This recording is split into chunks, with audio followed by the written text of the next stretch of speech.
All right, so Anatomy of Trauma, Part 3. Today we're going to go over Dukkha, the First Noble Truth, self-energy, and then we've got some journaling prompts, and then we have 3 different meditations that we're doing. It's good that we have an even number, or else, I mean, I can do it too with somebody, but it's nice that there's an even number so you guys can do it with each other. Those of you who are watching at home, if you want to email me for the packet for part 3, I'm happy to send it to you via email. Otherwise, you can just take notes and kind of follow along. And then once we get into these meditations, you can just forward through the video if you want to, or you can just sit and observe the meditation if you want to, because a lot of these are partner meditations. All right, so a couple of housekeeping things. Restroom is just back there behind the curtains, and then we'll do a break where it seems fitting about halfway through just to take 5-10 minutes to use the restroom, water, just relax for a few, check your phone if you want to, what have you, or even take some extra notes or write down some questions, because 2.5 hours is a long time to just sit here and do all that. All right, so we're gonna get started with the reading. As always, we usually open with the reading on the front page. The Precious Human Body, I am not going to try and pronounce that name, but you see it there of who this is by. The human body at peace with itself is more precious than the rarest gem. Cherish your body. It is yours this one time only. All the worldly things are brief, like lightning in the sky. This life you must know as the tiny splash of a raindrop, a thing of beauty that disappears even as it comes into being. Therefore, recall your inspiration and aspiration and resolve to make use of every day and night to realize them. I love these readings at the beginning of each packet. There's just a different little gem from each of them. This particular one really struck me about just how brief we are here. I mean, I think we've all seen some pretty tragic stuff on the news recently. You just never know when your time's up, and we always think we have more time, always. We always think we have more time. So I love that worldly things are brief, like lightning in the sky. This life you must know as a tiny splash of a raindrop. It disappears just as it comes into being. And in the big grand scheme of things, in the big grand scheme of life, we are just living our own little piece, our tiny little raindrop. And we have to kind of take charge and make the best of it on our own. We can't allow ourselves to wallow too deeply in our despair. It's almost a waste to not use that tiny splash of a raindrop for good or for joy or contentment, no matter what the world kind of calls us to endure. All right. So we are going to do our first meditation right here off the bat. It's called dyad sharing. And this is a really interesting exercise. This made me a better listener. It's really strange. So you guys are going to pair off and face each other. I'm going to set a timer, and the first person is going to talk for 5 minutes uninterrupted. I'm going to give you the topic, but I'm going to give it to you right before I say start, so you have no time to pre-plan anything that you're going to say. Okay? The other person who's looking at you, if you don't feel comfortable making eye contact, you don't have to. You can close your eyes and listen, but you are to give no facial expressions. Obviously, I'm not going to punish you if you accidentally laugh or something. But I want you to do your best not to give any facial expressions, not to give any physical touch, not to give any nuances as to your feeling as to what the other person is talking about. Does that make sense? Just a complete neutral observation while the other person has the floor for 5 minutes. And then we are going to swap, and the other person's going to talk for 5 minutes while the other one listens without any reaction. If you don't want to fill that whole 5 minutes, you don't have to. You can just keep that last minute of silence or take pauses for 30 seconds and then go into more if you want to. There aren't really a ton of rules outside of that. It's just a really interesting dyad sharing exercise, okay? So go ahead and face each other, you two and you two. I'm gonna get my timer out. Who's going first? The person with longer hair. Yours is up, so yours is longer. And I'm only doing that because when I did this for the first time, She said whoever has longer hair goes first. I was like, well, that's an easy way to like diversify it. Okay, the 5-minute timer, I have it pulled up. I'm gonna push start in a second. The topic of conversation, I want you to talk about why you're here, the anatomy of trauma and how it's been for you so far. And one thing that has been the biggest takeaway so far for you throughout the Anatomy of Trauma series, okay? Ready, set, go. So I'm here because I like multitude of reasons. When I was a junior in college, while I was sleeping, I had a break-in to my house from a drunk college student and high college student while I was sleeping. So I suffered a lot of sleep trauma, and the only thing I've really found, kind of like we talked last class, is talk therapy really isn't for me, and yin has just kind of been like that piece for me and the one thing that's helped. So just anything additional that I could add into my like repertoire to aid in that. And then additionally, I am in the Air Force, and I wanted it to be something that I could share with my other airmen and working with the armies as well. Just something that I can utilize when I'm in those sorts of situations and share the knowledge that I learned here. I'm always a big proponent of yoga and yin, especially for sleep and sleep aid. And my mom who works in a hospital has actually gotten a lot of women into it as well to aid in that. Especially when I'm a urologist, so I do shift work. So being on different shifts really makes sleep difficult sometimes, and yin has just kind of been that forefront for me. Something that's stuck with me. One of the big things, especially last week, and I had this conversation with my friend actually, it was really funny, was the point of like humans are capable of infinite amount of feelings, and that you're never too much in that aspect. What was it? No matter what you've done or been through, it doesn't make you any less worthy of the emotions that you feel. And that's just always that's been a big thing for me. I've always felt like I have a big personality, and I've always felt too much for people and stuff. And like my friend the other week on the phone, like it was kind of funny. It was like 2 days before we talked about it in this class. She was like, she said something on the lines of like you're not too much, like just really hammering it in. Like she's like, I've never thought that about you. I don't know why you see this as yourself. Like she said, you are just a person capable of emotions and being able to feel them fully, and I shouldn't be ashamed of that. And I think it's just funny that that conversation and then talking about it in this one kind of happened in the same week, so that's really stuck with me. What else?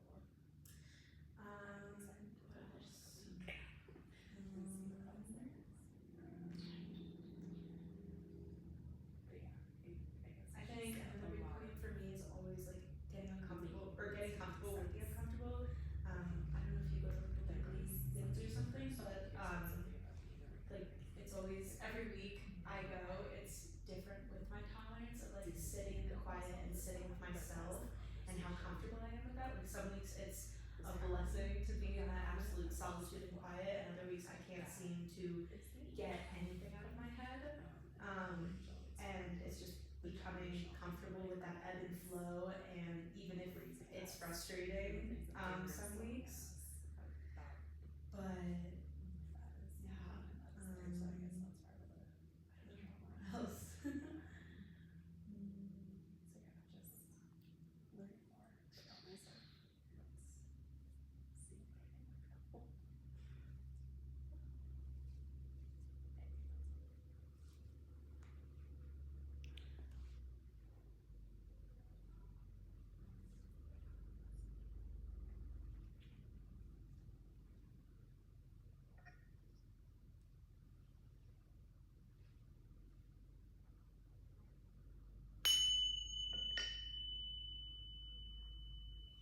All right, no talking in between. The other person gets to go.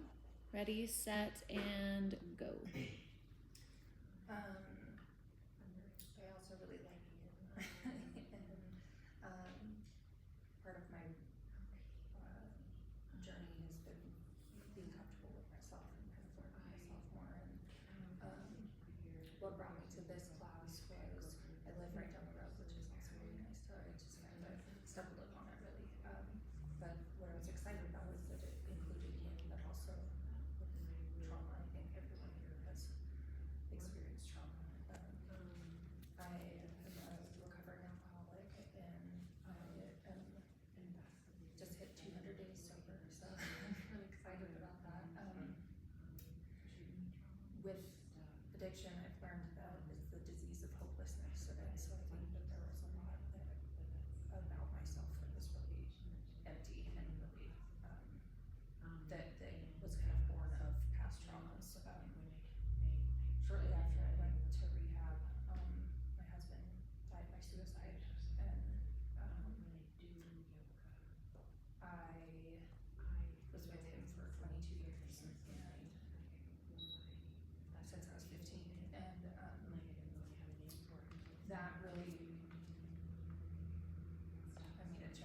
instead is really face those fears and face the grief and pour myself into trying anything that can really help.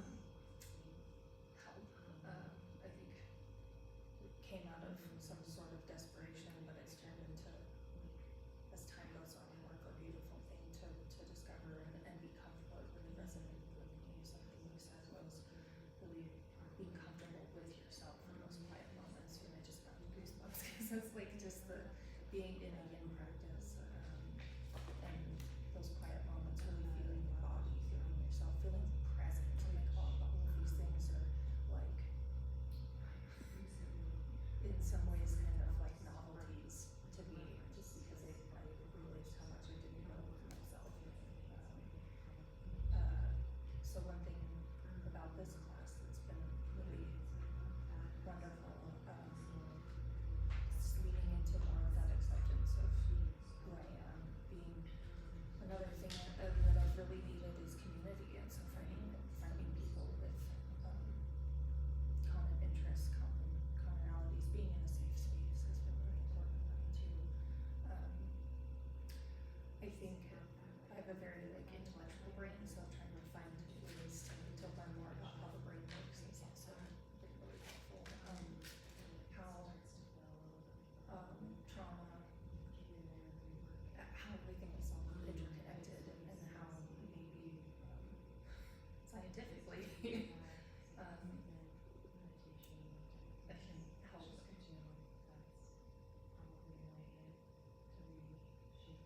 my response to trauma, how I can help my body respond in the future, and kind of I think it brings about more acceptance in some ways of myself, because it is like automatic responses to what's happening to you and around you is your body protecting itself really, and so I think that being more accepting of myself has been important. All right.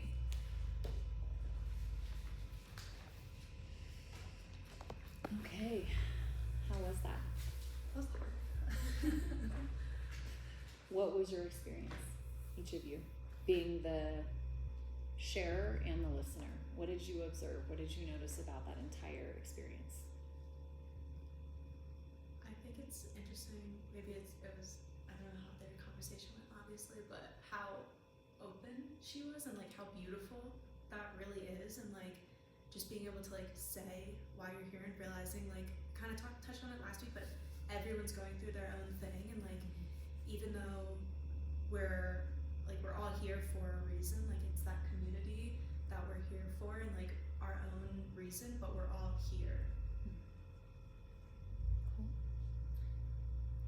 I was surprised that I that I opened up too. I think I'm getting more comfortable with that as I share my story, but it's just like, and that surprised me because I'm not really a big sharer. I don't think I felt like it was an opportunity, or like it was a directive, right? Like I have to share. On the other side though, I feel like when someone's talking to me, I want to engage, I want to nod my head and say like yes, or like, oh my God, and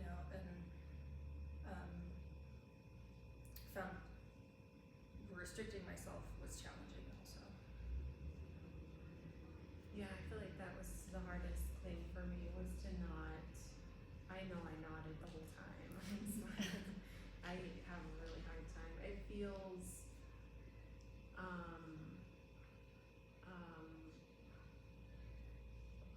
cold to not respond. That's really hard for me to not. And I certainly didn't feel cold. I felt like you did a better job of not, but I could just see in her eyes, but she wasn't nodding, but I could see it was there anyway, so yeah. But I don't know, like I feel like I use body language to be with people. Yeah. So that's hard. Whitney? It was kind of uncomfortable at first. You're really easy to talk to. It was very hard listening.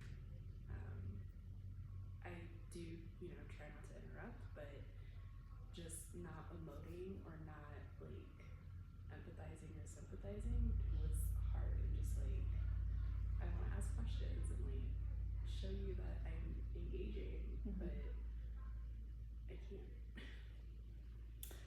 All right, so dyad sharing. This was so interesting to me because I realized how bad of a listener I am when I did this exercise for the first time. I like to prepare what I'm going to say. I like to regroup in my brain, and I think that was a coping mechanism for how I grew up, you know, always needing to look proper and speak like a lady and rah, rah, rah, rah, rah, and how I was raised. My mom put me in etiquette classes when I was a kid, like Jesus, you know, like it was rough. And so for me, I was kind of like, wait, you're not going to tell us the topic until right when we start? Like I have no time to think about this. And I had to go first because I had longer hair when I did this. And so I was really put on the spot. But then I noticed that I was quiet the last minute.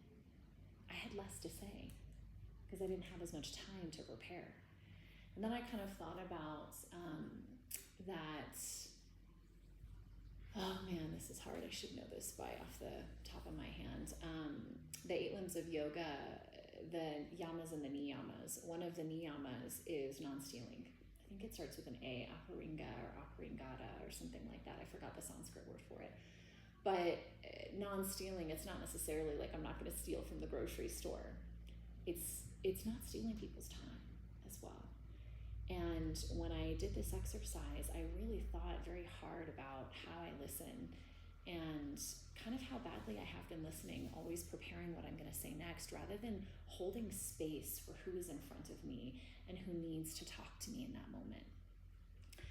And then when I listened, I realized how much I love physical touch. I just wanted to like, I want to touch your knee. I want to touch your elbow. I want to do this. I want to do that. And that's my comfort, you know, like that's how I connect with people and interact. I'm very nurturing. And I find that physical touch can be a very nurturing part to listening.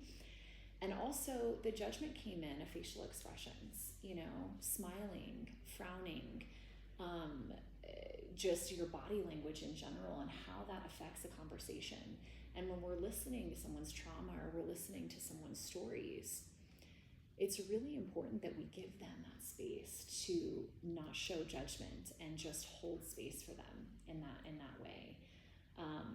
So yeah, I hope that you guys were able to take some morsels from that and learn a little bit about how you listen and how you talk to people.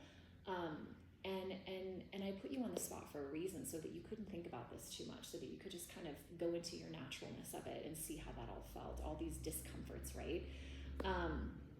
But yeah, just a really interesting exercise, a good exercise to do with friends, with partners, in a relationship. It's a really good thing to do with your partner, you know, to really take the floor for 5 minutes and know that you're not going to get an interruption, that you're not going to get a reaction of any kind, that you are going to have space held for you in a very important way. And yeah, this is just a really, really cool exercise. So yeah, I wanted to open with that, and also welcome Whitney.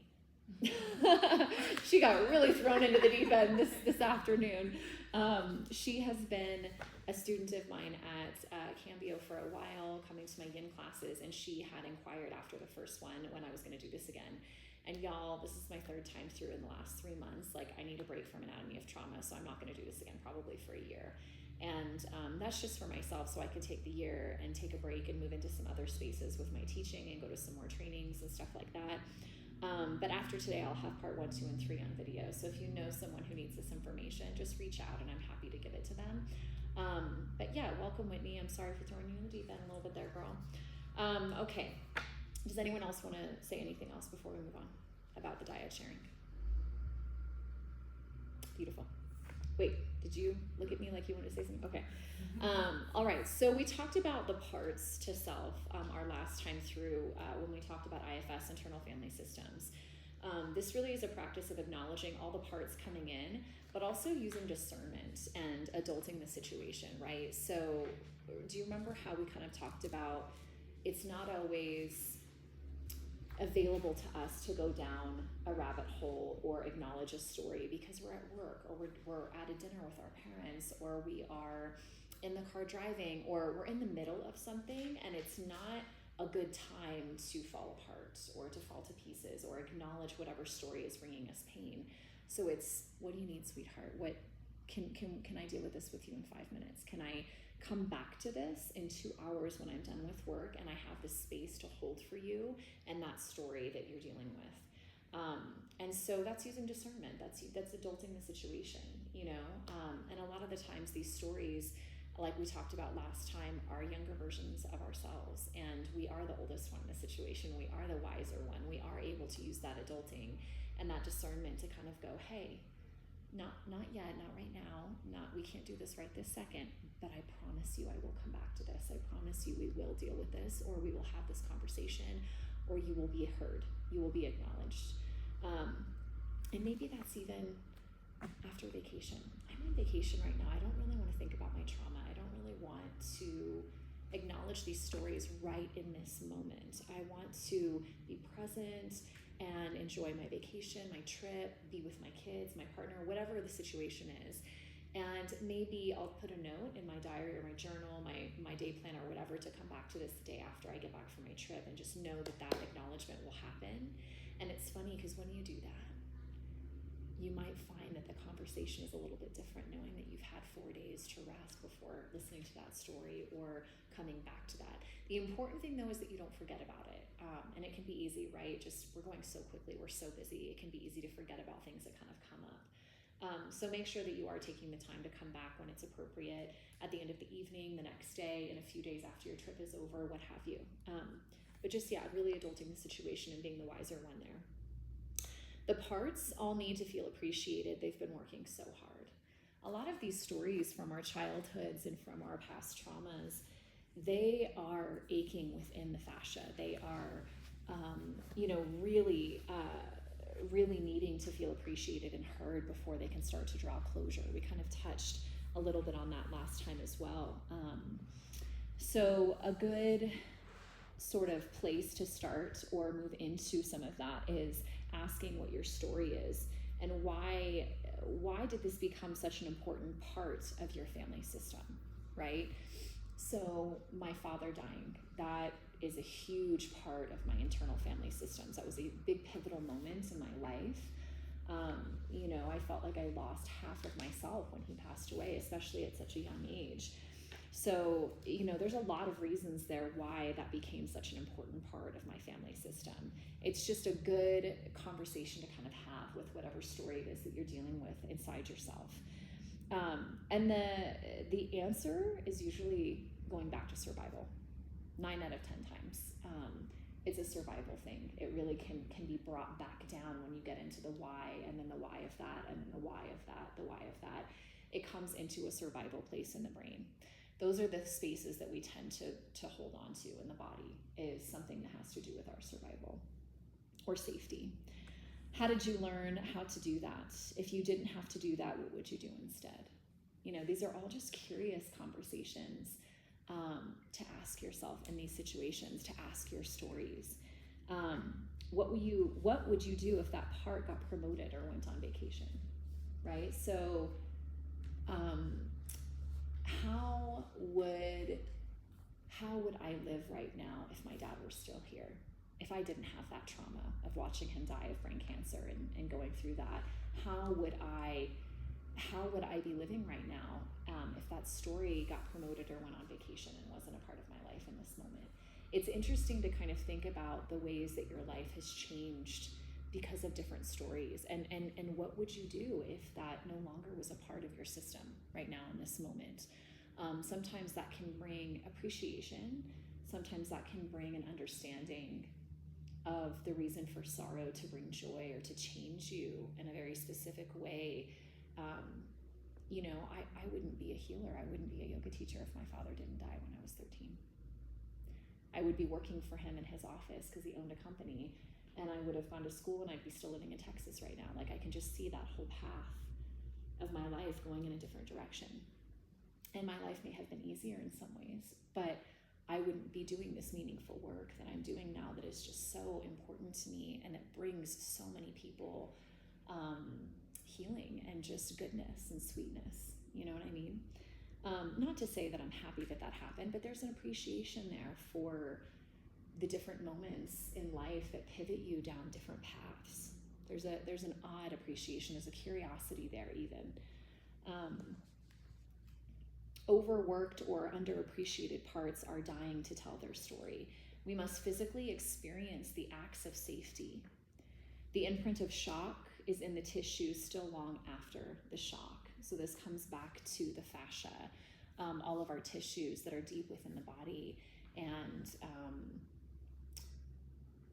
really implementing these physical practices to get into these spaces in the body to help alleviate some of those overworked or underappreciated parts.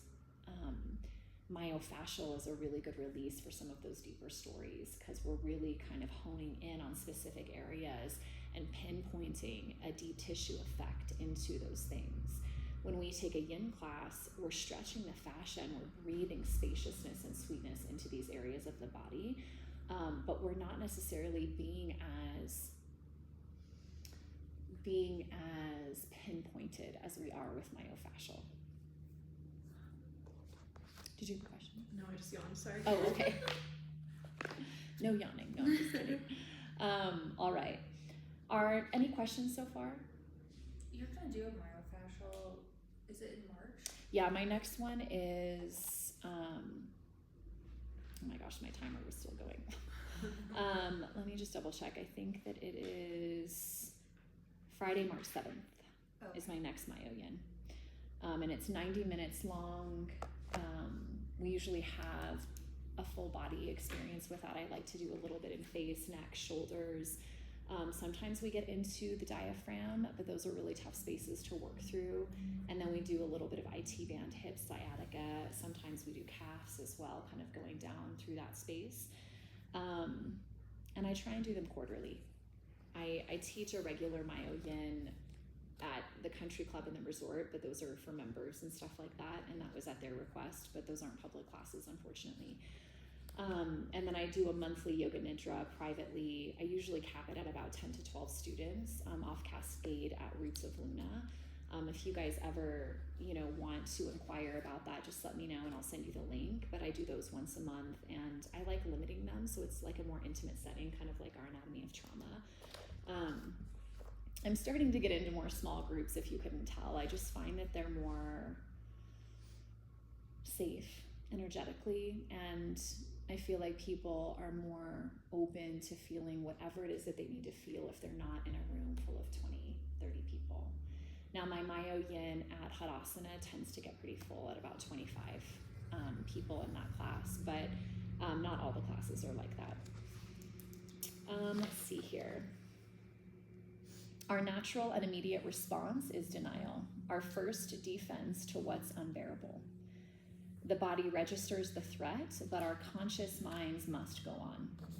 The amygdala siren is silenced, but the stress hormones are still flowing through the psoas, tightening up. The kidneys tighten, the adrenal glands secrete on top of the kidneys, and the chemical effect on the kidneys continues. So when we go into yin practices and the meridians, we are essentially working through the vital organs. We're doing a lot of work there, as well as in the fascia and the connective tissues. I think that sometimes people, who view yin as just stretching, it's like hard, right? Because there is so much more depth to what's actually going on when we're taking a yin class. And that goes with saying too, that you might be feeling some of these things without a teacher telling you, oh, we're doing the kidney meridian tonight, or we're doing this, or we're doing that. You might just feel an effect of that space. And our vital organs, most of them are through, the torso? Yeah. Heart, lungs, our kidneys. Is our gallbladder a vital organ? Is that liver? Okay, I was like, gallbladder? That's like no, yes, I no. don't think it has a function. It doesn't. We can live without it, right? Yeah. So liver is one of them. Sorry, I'm like walking through all this with you guys. Yeah. So that's why, You know, sometimes when we're sitting in reclined butterfly and it's more just about breathing through these spaces than necessarily taking a twist. When we do our supine twist, we're massaging the kidneys, right? But we're feeling it through here and through the low back. We're not necessarily thinking about what it's doing to the kidneys. So there's always a few different things going on in your yin class, and you might be aware of some of them. You might not be aware of some of them. Yin and the 5 elements. Yin and the 5 elements is really about the organs, the vital organs. The body numbs to continue, to keep going. So yin is also about bringing that sensation back in, right? We talk a lot about getting curious about sensations through the body. When we go into denial, that coping mechanism, right, from the shock of what we've experienced, the numbness kind of tends to seep in. You know, people who are severely depressed or grieving, they use that word numb like a lot. It's very common, and that is a survival modality, you know, numbness.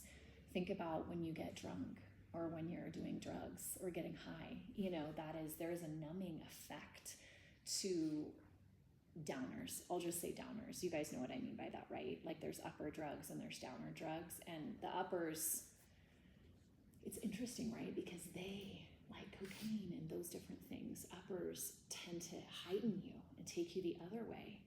Adrenaline.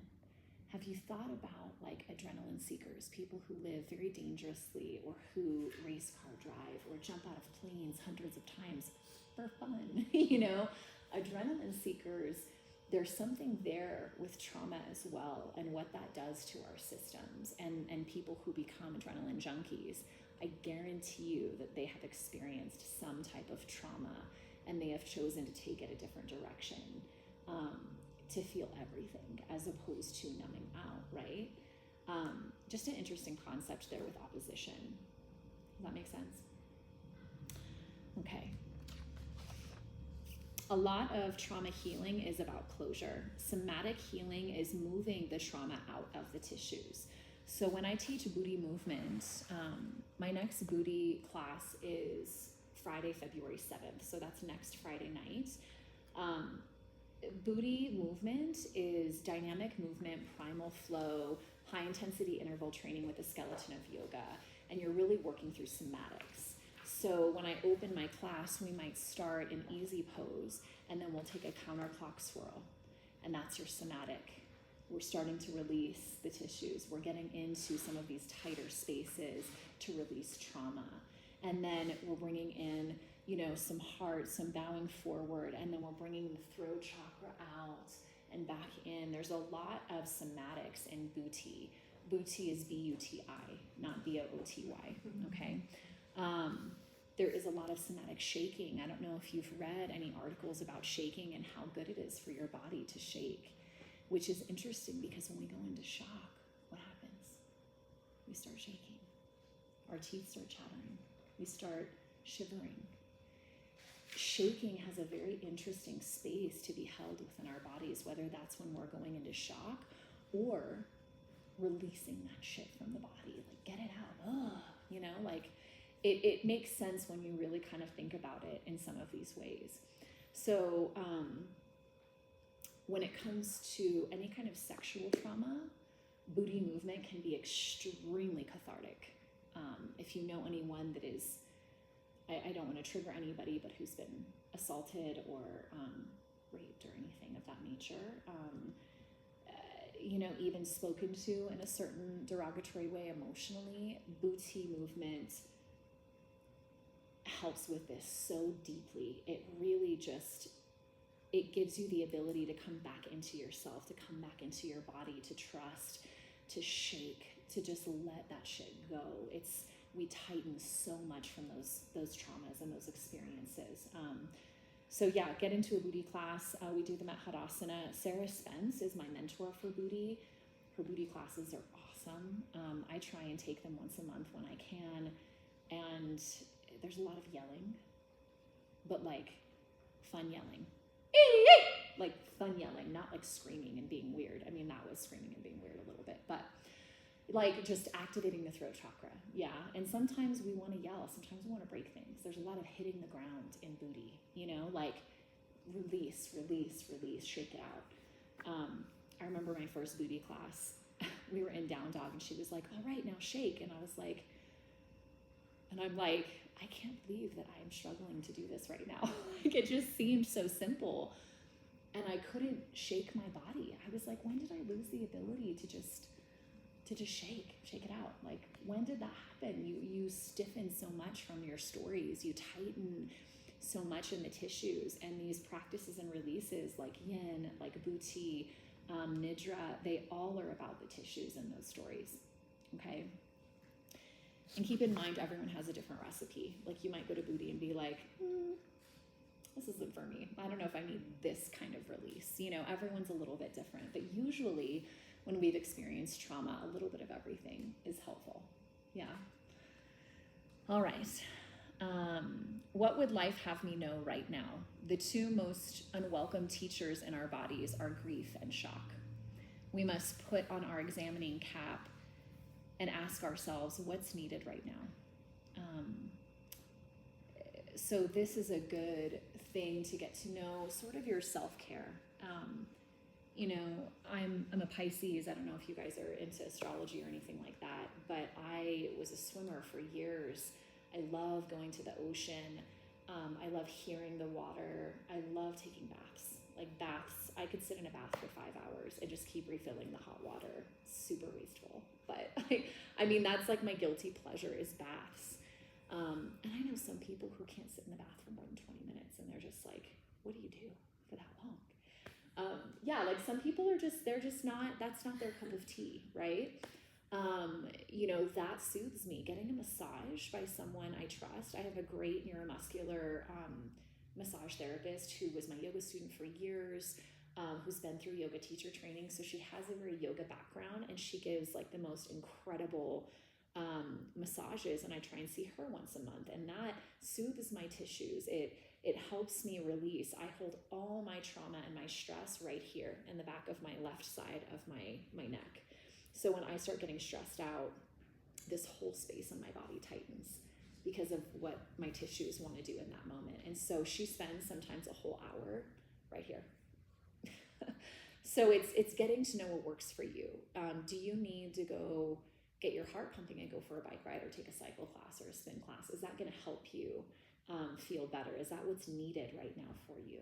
Is it calling and canceling plans that night because you know that you need a night in, that going out and drinking with your friends might not be a good idea in this state of mind tonight? You know, it's, you know, just getting to know what your body needs and practicing all your self-care techniques until you've really honed in on what is helpful and what is not helpful. And then having the power to use your empowered no. There's been a lot of times I've canceled on people, or I have decided not to go do something that was organized that I may have really wanted to do, but I knew it wasn't in my best interest, you know? And that's unfortunate, like that these things trigger me, but they do. And I don't want to be triggered. I want to do something different. And if that's their prerogative, like have fun, I'm sorry I can't go, you know, maybe another time. So really just using your empowered no and being able to get to know yourself and what's helpful and what's not helpful. We aren't necessarily trying to soften. Sometimes when I'm really careful with the word soften, I try and encourage softening rather than soften your right leg, soften your right shoulder. Well, no, what if you just had surgery here and you can't soften it? Or what if you've pulled a muscle here and you can't physically do that? There's a way of using that word very incorrectly that kind of tells the brain it's not that bad right now. And that's an interesting concept of a teacher telling you to do something that is not accessible in your body for whatever reason, shape, injury, story, whatever's going on. But there's a tie inside of you that makes that it's not that bad right now. And that we have to be really careful with that space, because that goes into covering up and blanketing and sort of shoving those things in places and deepening their roots rather than letting them kind of come up and out and So when I use the word soften in my yin practices, I'm just very careful with that word. I often say soften the spaces surrounding an area so that you can take that as you will and move through your own story within that nature. Instead of holding in softness, where in the fascia are the exiles, are the ghosts. I love that, the exiles and the ghosts. I'm sure we've all got some ghosts lying within our bodies. And it's an interesting concept to search them out, right? Because we're scared of them, we're fearful of ghosts, so we don't want to deal with that shit. And, you know, it goes back to that process of being uncomfortable. You know, what have we kind of shoved down deep within the tissues because at one point or another, the world or our parents or our friends or ourselves, you know, didn't give ourselves permission to deal with that when we needed to.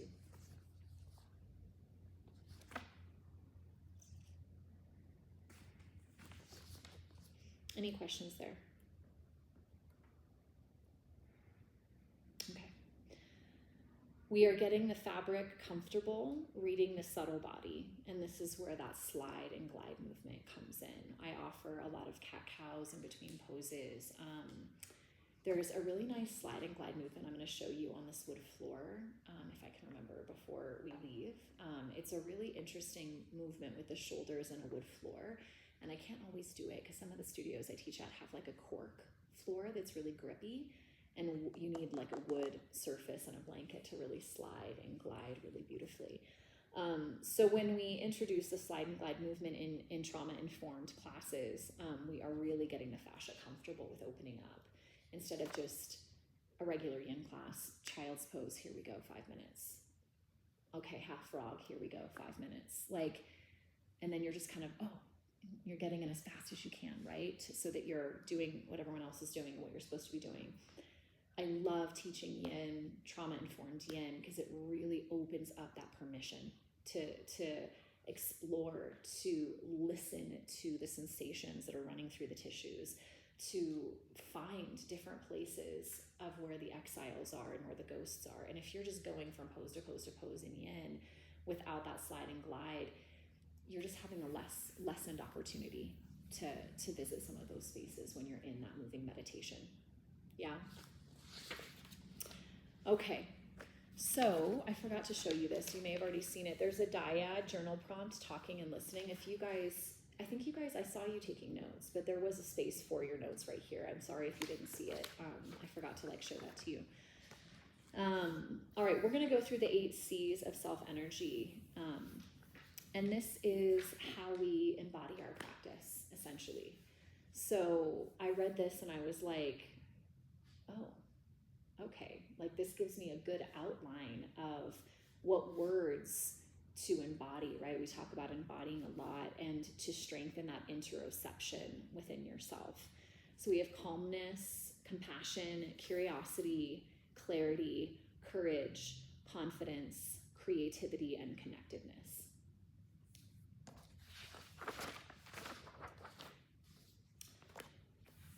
So these 8 C's, you know, if you are wondering whether or not you're embodying and how you're doing with your practices, and just sort of like a good check-in is to look at these 8 words and just kind of see where you're at with them. You know, we can't always be calm. We can't always show compassion. I mean, we're humans. We're not, you know, robots. Like, we can't be perfect all the time. But this is a really beautiful guide to just sort of check in with those spaces. How am I doing? How am I doing with all my practices? Am I embodying these things, or do I need to work? This also gives you a good idea of where the work is.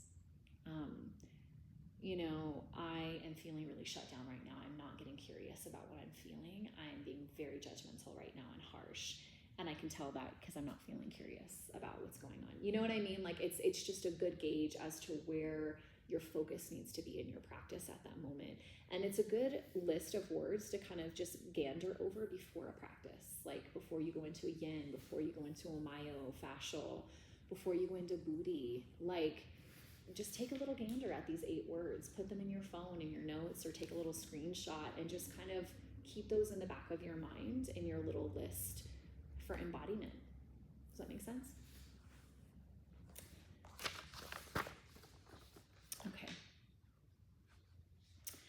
So we're gonna go into dukkha, the first noble truth. So there are, I believe, oh my God, I'm so terrible, 8 or 12 noble truths. I have a lot of information in my brain right now. But the first noble truth is dukkha, which is our suffering. Du is lack of, and ka is space, which is all in your spreadsheet. Ordinary life essentially involves anguish, dukkha. I remember I was in Napa visiting my mom a couple of weekends ago. She just moved there for work, and I had never been, and I was like, I mean, this is such a fun place to live. Like, I want to go. Like, I want to go see you. And I brought my sister, and we flew out there for a weekend. And I wanted to get something for Brandon, my boyfriend. I was like, wanting to find him a perfect little gift. And I wanted it to be special. I didn't want to just get him a shirt that said Napa on it, And I was in this little antique store, kind of interesting shop that was moving. So there were a lot of sales and discounts, but everything looked very wooden and Tibetan. And I was like, ooh, I'm going to go in here and see what's in here. And I walk in, and there's this wooden shelf of these men who were bald, who were very muscular, who were in like a seat of meditation, and they were holding themselves like this. And they were just wooden, they looked like little wooden balls, but they were, you could see once you got closer, like the form of a man, like holding himself like this. And they were different colors of cherry wood and lighter woods and stuff like that. And they were different sizes. And I was like, what is this, And there's like this little reading that says the Weeping Yogi. And it was all about how we have to have sorrow in order to have joy. And when you touch his back, the Weeping Yogi's back, he is meant to take on all those sorrows so that you're able to sit with your joy a little bit longer. And there was a much bigger story and paragraph, but that was basically the emphasis behind it. And I got him that statue, and I brought it to him because he cries a lot in my yin classes. So I was like, this is really nice for you to have to deal with your sorrow. And I just thought that was a really beautiful thing for him. But the idea behind it really brought me back to dukkha, to suffering. And I thought about that so much when I saw that statue. So unblending and befriending.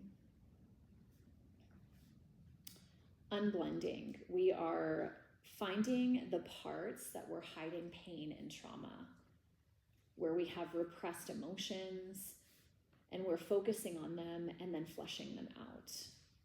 How old are you? What environment are you in? Are you hiding in a closet or under a bed?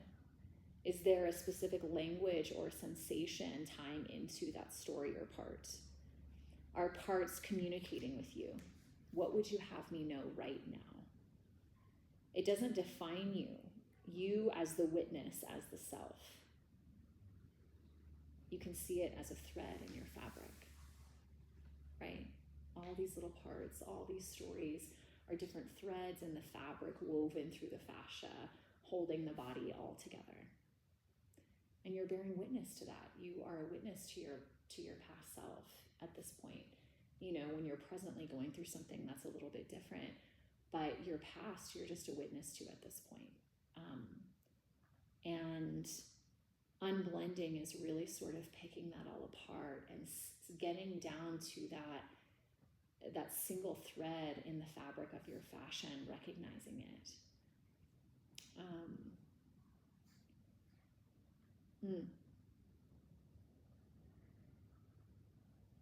Do you guys want me to repeat any of those questions that I had? Like in there for your parts? Yeah, okay. How old are you? What environment are you in? Are you hiding in a closet or under a bed? Is there language or sensation behind this part? Are parts communicating with you? What would you have me know now?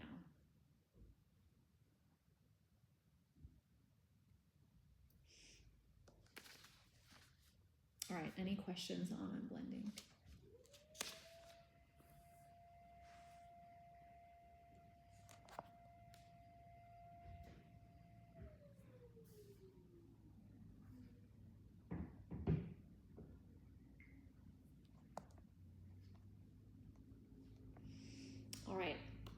Befriending. I see a few of you writing still. I want to give you a second to finish. I don't want to rush you. Which, by the way, because there's less people here, we might finish 5 or 10 minutes early because there's less discussion in between because less people are here to share. But I don't know, you never know. We might go all the way up until the end. Sometimes that happens too. All right, befriending. This is where we blend it. This brings us to those C words. If they're far away, any of those C words, we aren't blended. And this is where it's let's have a tea or a bath or take a class or go schedule a therapy session. Be creative and allow that safety for yourself. Ask what they need. We turn to the places we have gotten stuck and gotten to love them. Right? We build patterns and we get comfortable in certain situations and we decide to reside there for certain periods of time. And it's because that's what we're used to. That's a pattern that's built within the body, and it's our job to break those patterns and to create that new backbone of stability, that baseline for tranquility within our bodies.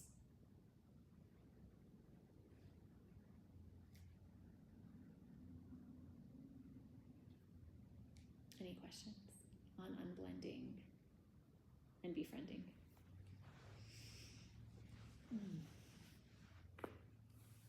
Okay. So the first noble truth liberates us from feeling like we've somehow messed up. This is my fault, or I'm selfish, or whatever the limiting belief might be. Life is anguish or suffering. It's how we meet it that matters most, right? So this goes back to responding to life rather than reacting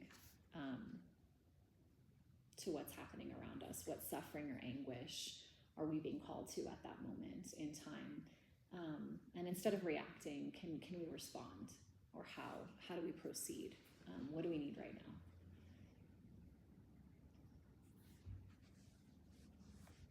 And there are a lot of limiting beliefs within us. And that comes from a place of, you know, when you're a child, you don't have the bandwidth to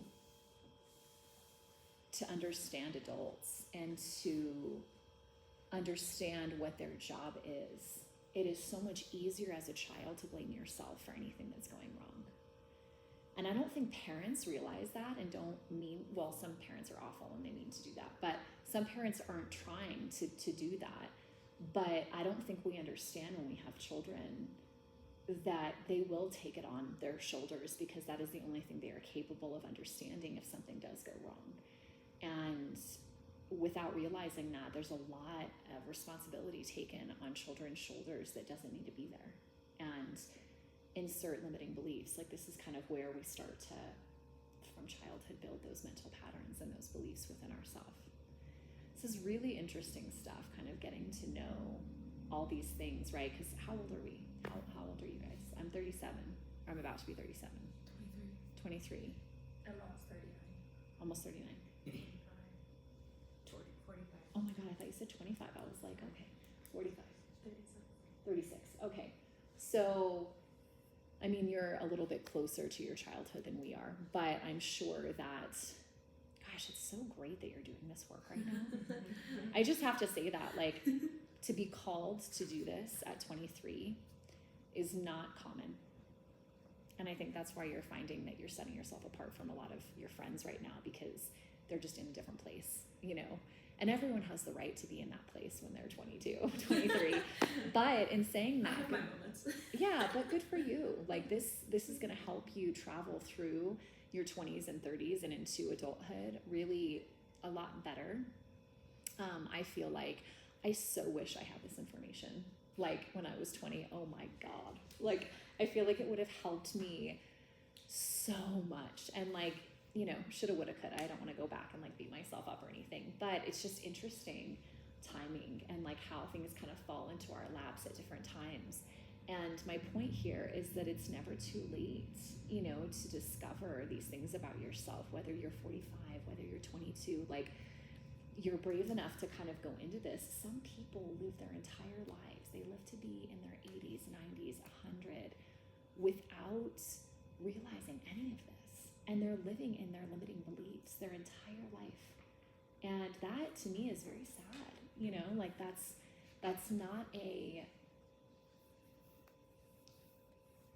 most useful, that's not a great use of our time, of that, right, that flash of lightning, that raindrop, whatever it was in that reading, lightning in the sky, the tiny splash of a raindrop, you know, like that's how long we're here. And it's like I want to make the most of it. I want to understand everything I can before it's my time and I'm gone, you know. So yeah, just an interesting concept, Dukkha, the first noble truth. Maybe you're gonna get into it more, but how do you, like, what's a good way to kind of hone in on what your limiting beliefs are? Like, sometimes they're really obvious, like you have those obvious ones, but then I feel like sometimes there's those little ones that are kind of hard to So when flesh it comes to limiting beliefs, I think a lot of it is internal family systems and IFS. But if you think that you have a lot of quieter limiting beliefs that you don't have access to, that's when I would get in touch with Callie and book one of her sessions, because she is so focused on this area. And she does like weekend immersions for people. Like she does one-on-one sessions, and she is just really good at honing in on that very quickly just by having a conversation with you.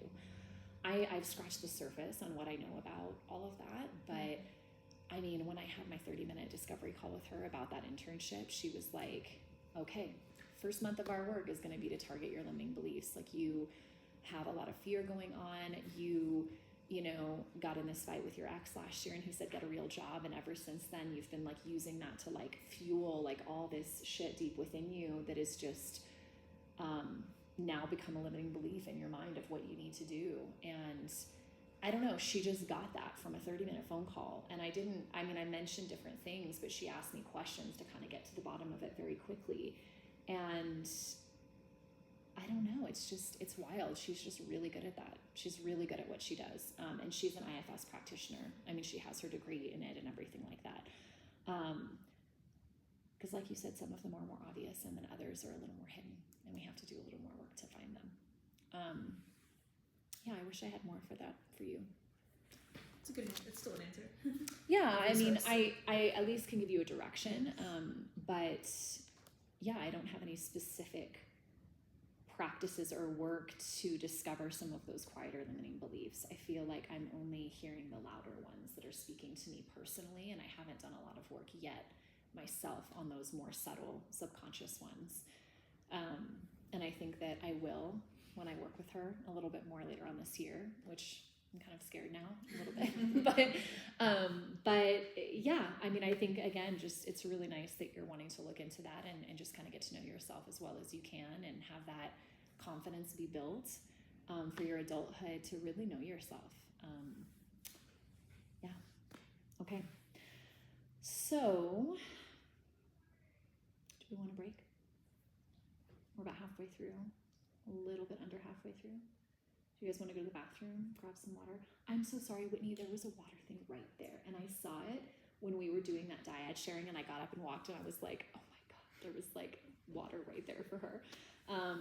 Yeah, use the restroom, take a stretch, stretch out a little bit, and let's give it till 1:15. Let's give it 10 minutes.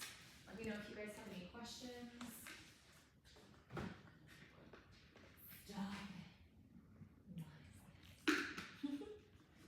Kombucha for one. Kombucha for sale. $6 a bottle. I will have free coffee.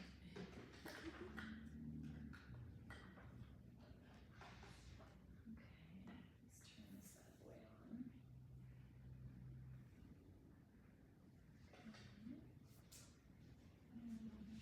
Does anybody want any tea or coffee or anything? Yeah, I'm gonna get some after you. Okay. This is a nice little setup over here. Is that right?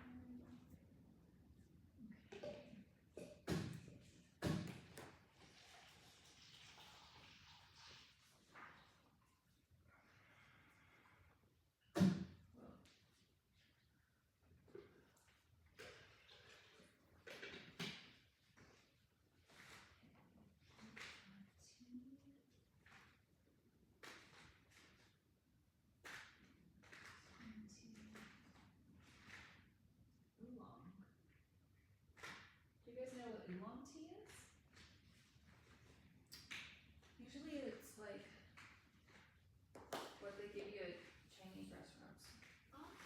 it's another type of black tea. Yeah.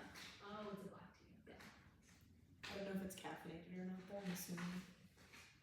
I would assume. Yeah. Okay, well, there are a lot of different teas in here. And there's coffee too.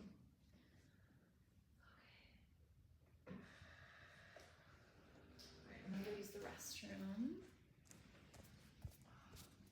How are we doing on heat? Are you guys okay with that still on? That feels good. Yeah.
The machine is yours.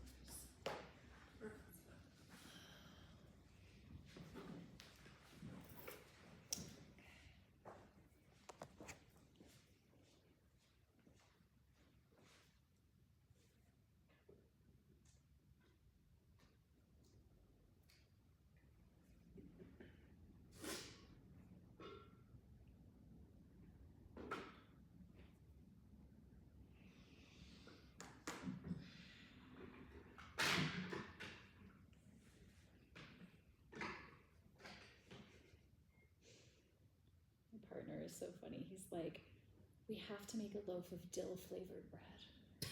It's so specific. I know. I'm like, we've never made bread in our lives. You want to make some dill flavored bread? Sounds good. And It then he does goes, sound and then he really goes, to do that, we're gonna need some dildo. Brilliant. Maybe a bread machine too, pal, and some skills that we probably don't have, but that's fine. Bread's super easy to make. Just don't get into sourdough. I mean, you can get into sourdough, but it's just a lot of time commitment and. When we move into our new house, I'm gonna get like a bread machine for the house, and like where you just add everything in the Mhm. thing, and then you push a button, and then it makes My friend it has like. one of those. I'm into the bread, making it at home, but I don't know. My mom is like a baker. She like bakes all the time. She's gonna kill me for saying this, and I'm really good at baking cakes and pies and stuff, but not bread.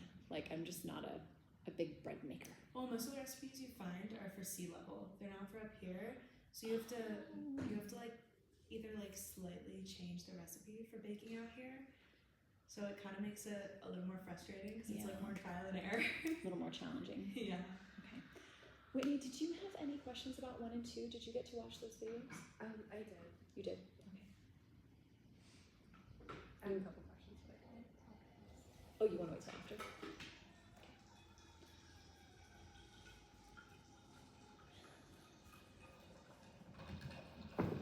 Did anyone? Oh, go ahead. I was gonna say, I saw your son did good at his basketball game or soccer. Indoor Oh soccer. my God, you guys. Did he love it? Is he so He was happy? so cute. Well, he's like the least aggressive child like ever, and so it was really hard for him to like get up in there and like be competitive. Like he just like stayed on like the other side of the court and like waited until like the coach or something came up to him. But I mean, he's special needs, and this team was very like inclusive of that. And I think there was another kid on the team that had autism as well, maybe.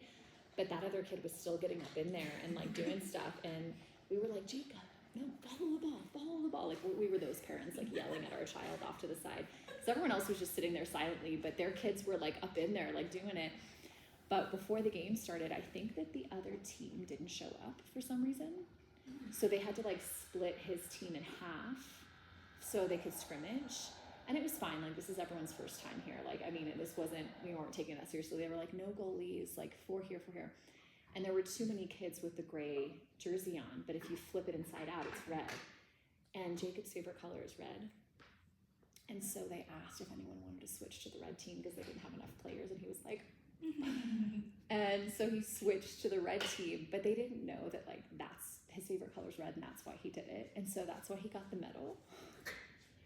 They give like one child a medal after the game, and he got the team medal because of his enthusiasm. It was like the enthusiasm medal.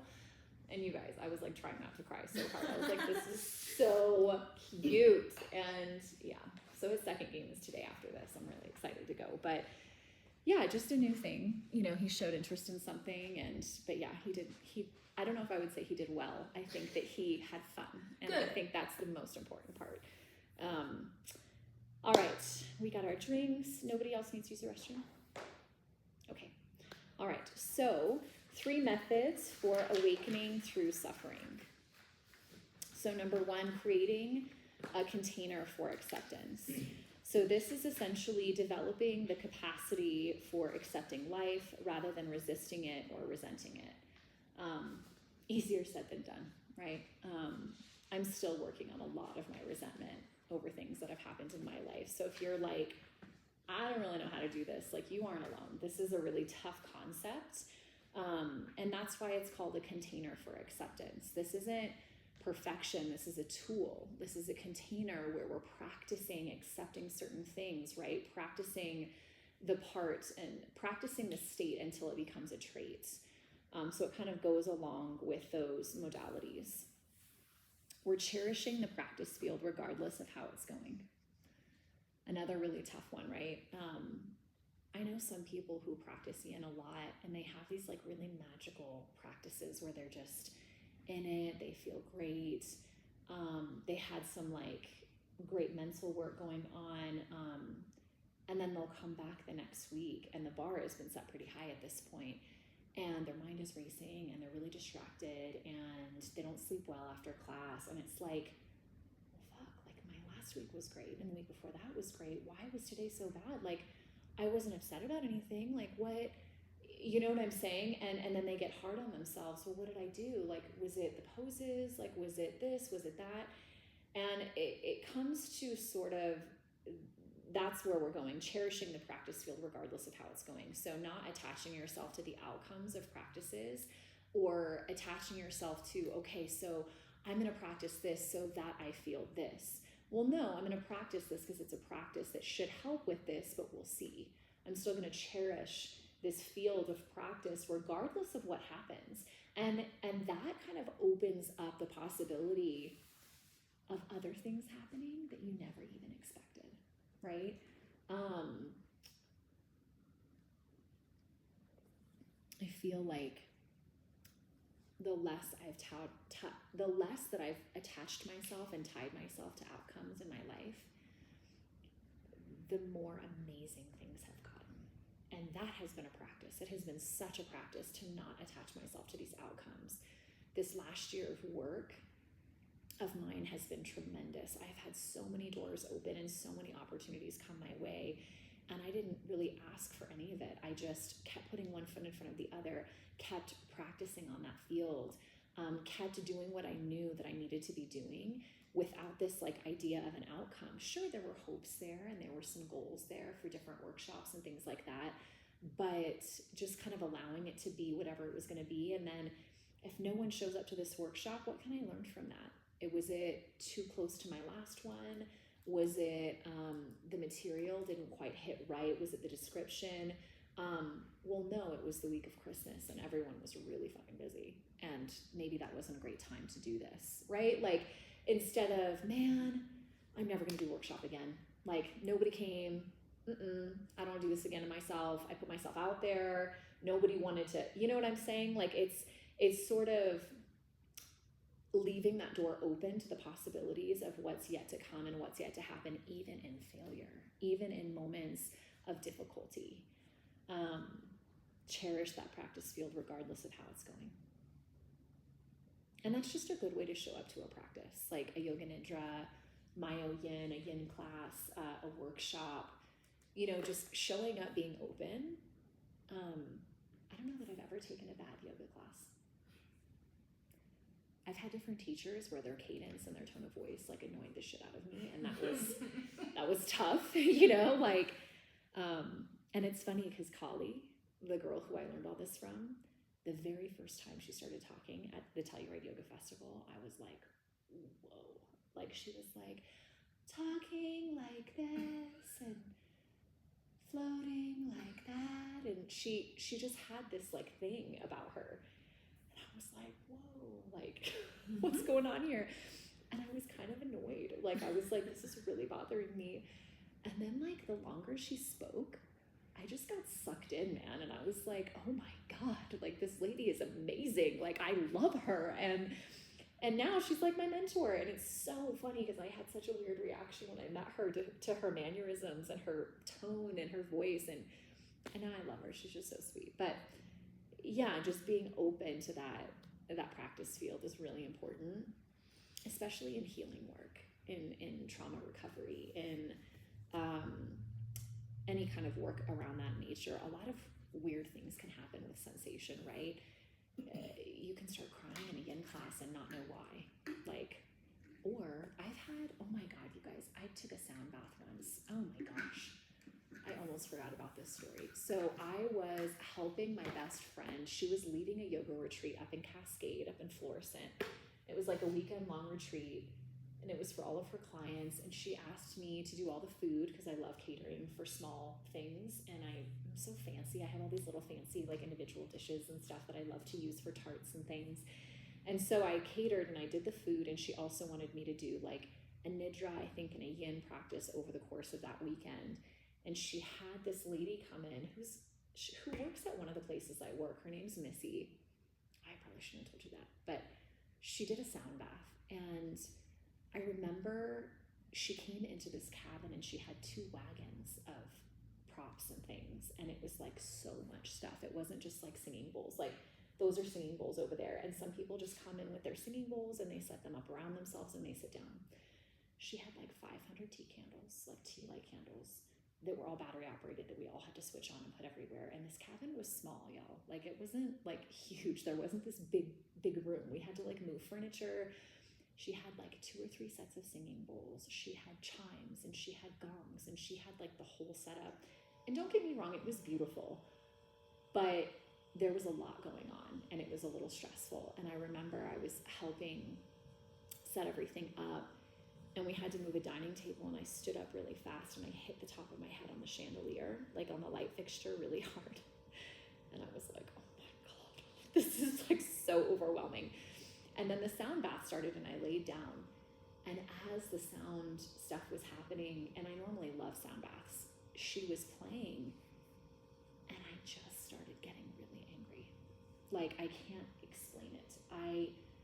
The sound stuff, it was just the vibrations, everything was just making me so angry.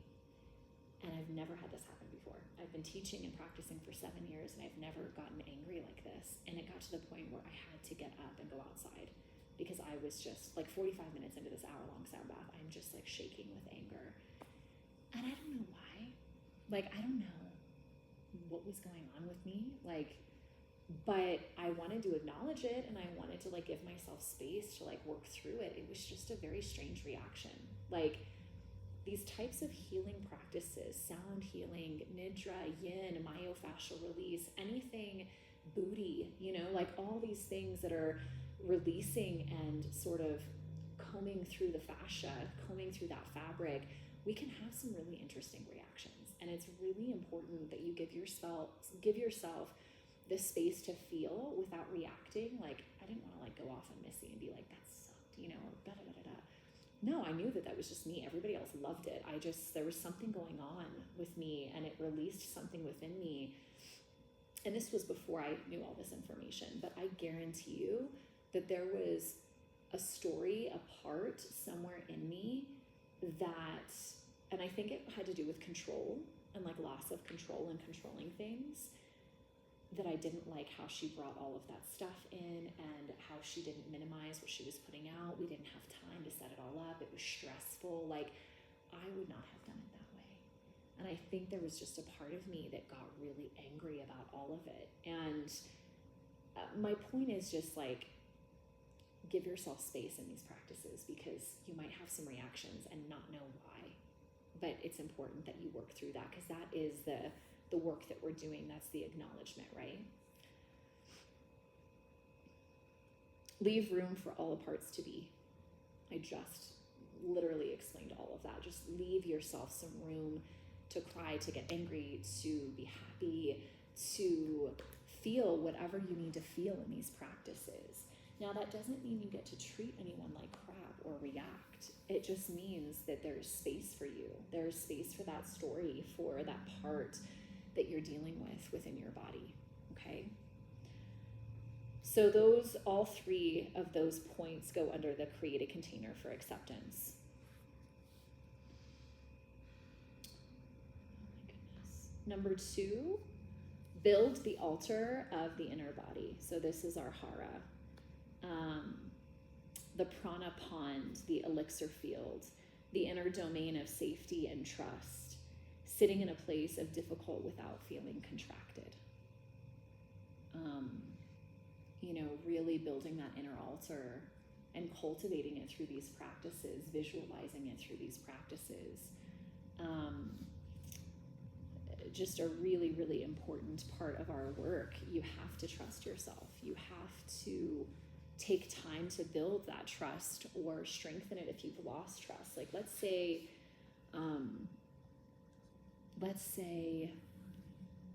you went through a time in your life where you were relying on other things to help you, as far as drugs and alcohol or something like that, and you made some interesting choices or decisions, or you reacted towards people in certain ways. Coming back from that road of addiction is not easy, and I find that there's a lot of mistrust within yourself after behaving in certain ways. And if you ever encounter someone like that that's kind of on their road to recovery, or if you guys have ever been through anything like that, the hara work is going to be the most important part of your work at that moment, and that's to rebuild that trust piece within yourself, to rebuild that inner altar, to fortify it, to cultivate it, to strengthen that bond.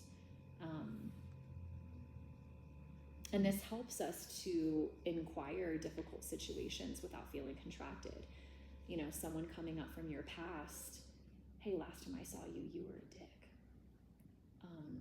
Yeah, I was also on some things, and I'm clean. I've been sober for X amount, and all I can do is acknowledge that pain that I caused you and talk with you and hold space for you, maybe a little dyad sharing, right? Give them the floor to express that pain and suffering that they had at your hands or at your voice or whatever. Hold space for that, but also not allow it to contract, right, within you. Not to react because of it. You know yourself, you know the work you're doing, you know that you have a good heart and a good soul, and that you're worthy of being here, of taking up space, of living and figuring things out, of being a complex human,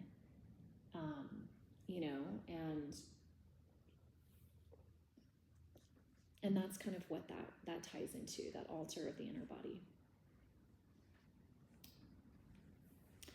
All right, number 3, practicing Tonglen. So Tonglen is a very specific type of meditation, and we're basically giving and receiving. And we're clearing our heart channel, turning towards rather than away from dukkha. We have a practice on the inhale of gaining full attention to whatever suffering it is that we're experiencing, giving that utter and complete attention to that suffering. Inhaling, finding the sensations, finding those parts within the body. And then on the exhale, giving them spaciousness, giving them room to breathe from the cave that they've been hiding in or buried in. we widen from our own particular disturbances. We're able to widen that window of tolerance that I've talked about a couple of times now. We practice to people in life who we are adverse to. We inhale, this is here. We exhale, here's some room, here's some space. It's interesting. You think you know who you're adverse to, and then you do a meditation like this, and it's so curious what comes up in the body and the mind, what comes up for you. So we're going to do a Tonglen meditation in supported butterfly. So what I'd like for you to do is come into a supported butterfly. We're also going to do our Hara meditation as well. We didn't have time for that last time, so I'm going to tie them in together. We'll start with our Hara meditation, and then we'll go into Tonglen, and there'll be a little bit of space in between, but these are beautiful practices to tie in together, I think. So if you need blocks for under your knees, supine butterfly is just faces of the feet touch. You can put blocks underneath the thighs and then lay down on your bolster all the way back. Blocks are just over here on the shelf.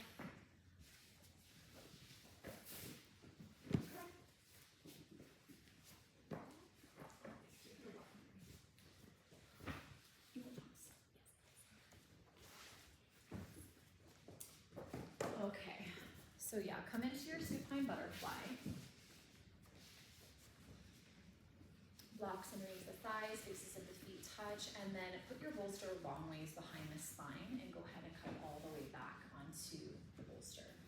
Now, if that's not accessible to you and you want a third block to prop your bolster up a little bit, just to help out with the hips and low back, just give me a wave and I'm happy to bring that over to you.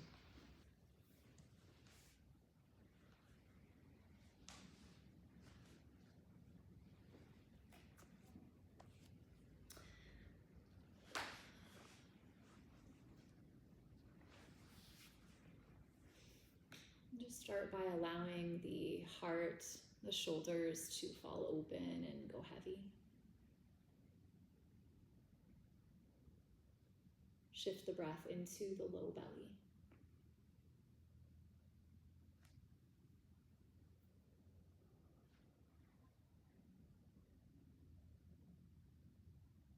Begin to slow down your exhales, letting them linger that extra beat past your inhale.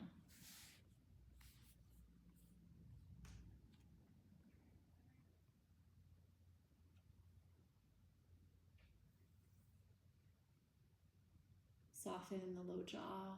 Allow the tongue to fall from the roof of your mouth.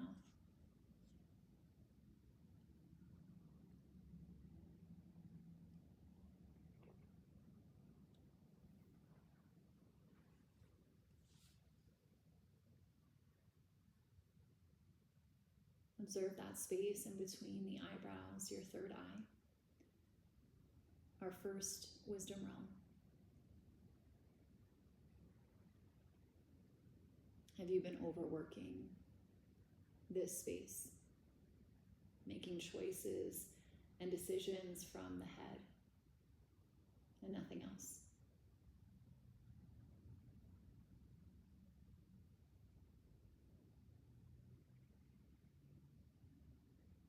Observe only without judgment, without criticism. Once again, getting curious about sensations here.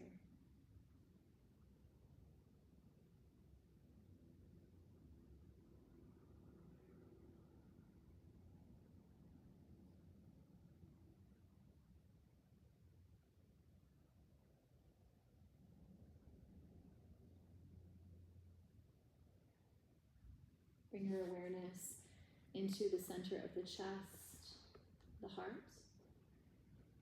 And see if you can soften all the spaces surrounding your heart.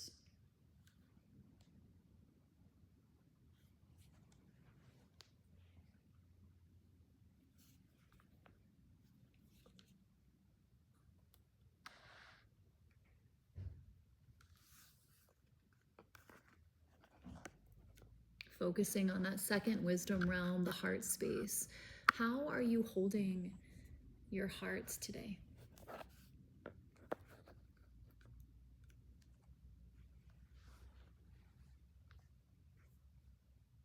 Have you been overworking this space in the body? Or perhaps underworking this wisdom realm?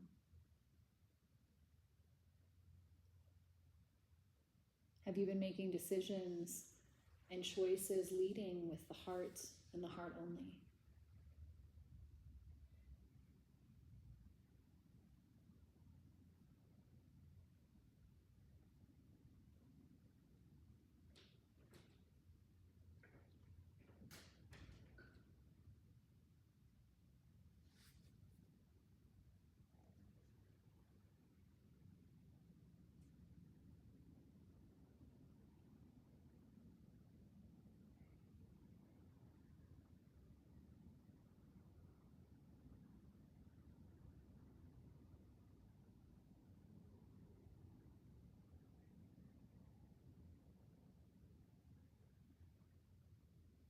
And begin to shift your awareness into the belly. And just start to release all the pelvic floor muscles.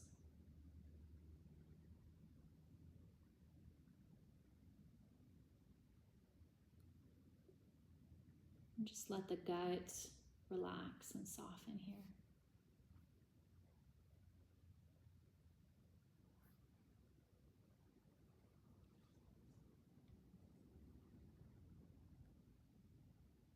The hara, the first wisdom realm, the third wisdom realm.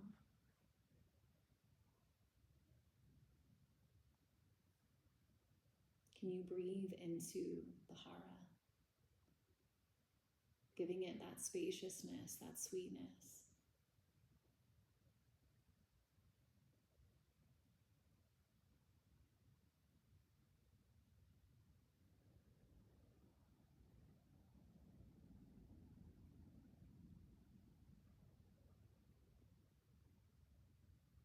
Visualize a body of water here. Might be a vast ocean with rough seas. It might be a sacred spring in a forest.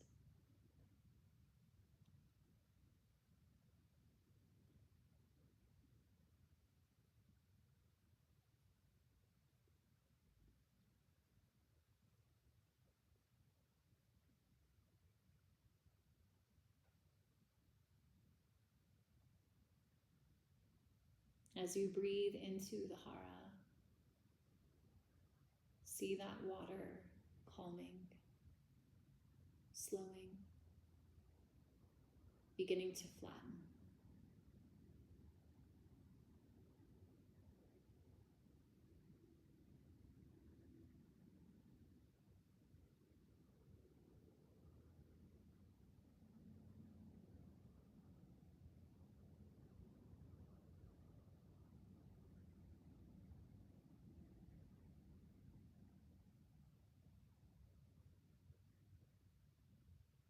Visualize just beyond the water, your island of safety, immovable.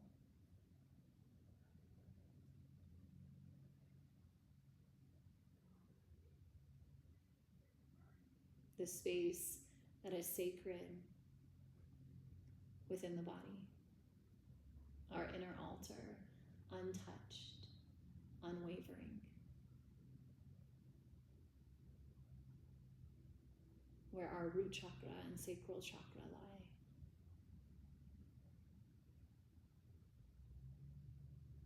Where we have grounding and safety,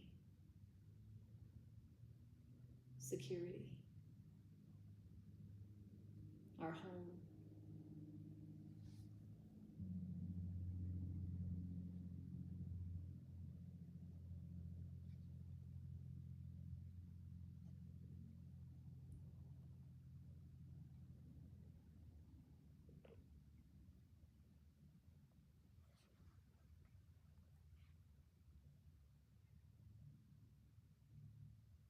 And now, over these next few moments, these next few breaths, create a tether, a bond between the three wisdom realms: the hara, the heart, and your third eye.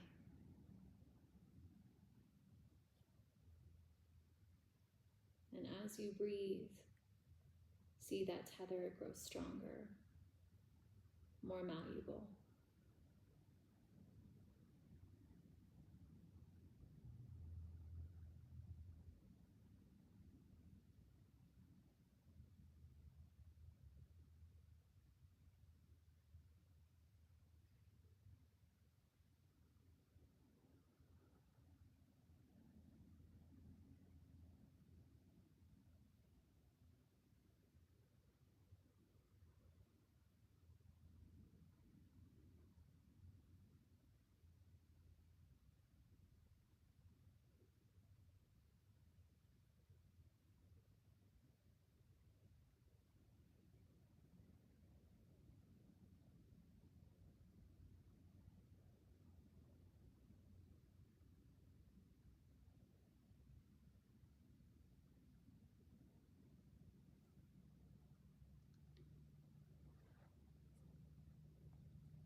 Come back to the focus of your breath.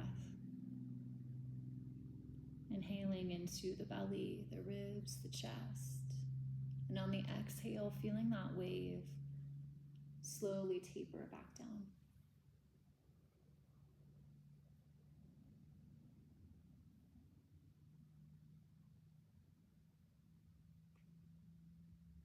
On your next breath in, with full attention, utter and complete attention, seek any areas of suffering that lie deep within.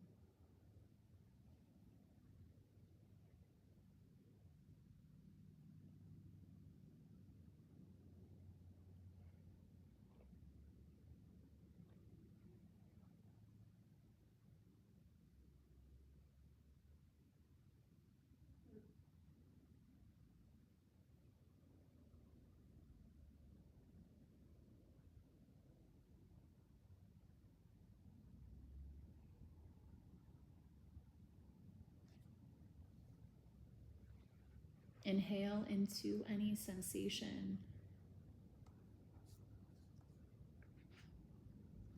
Find those parts that are suffering.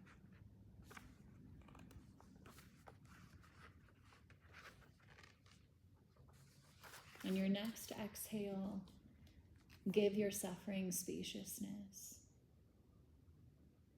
Give your stories room to breathe from their caves that they've been hiding in. The exiles, the ghosts lying deep within the body. Give them space. Give them sweetness.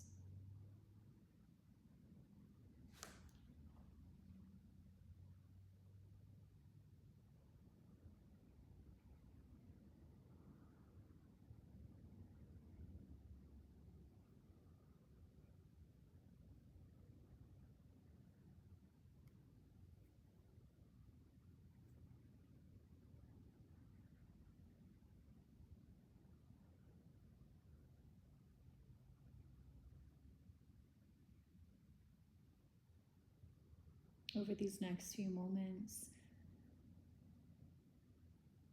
think about someone you are adverse to. On the inhale, this is here, that adversity. And on the exhale, here's some room, here's some space. Give them the room to be adverse to you. Give them spaciousness and sweetness with your breath.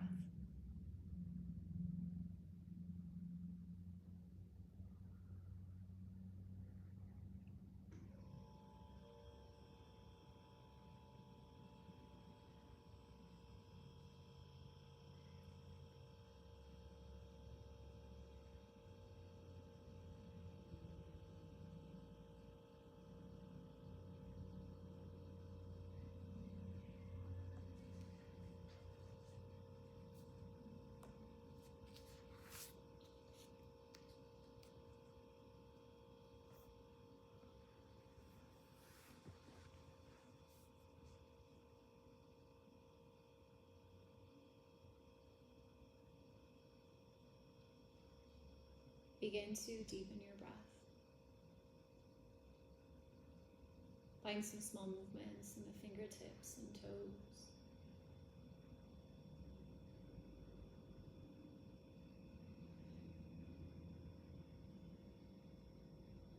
And gently come back to a seat when you're ready. You can roll to one side if that calls upon you. Just start to slowly press yourself back up.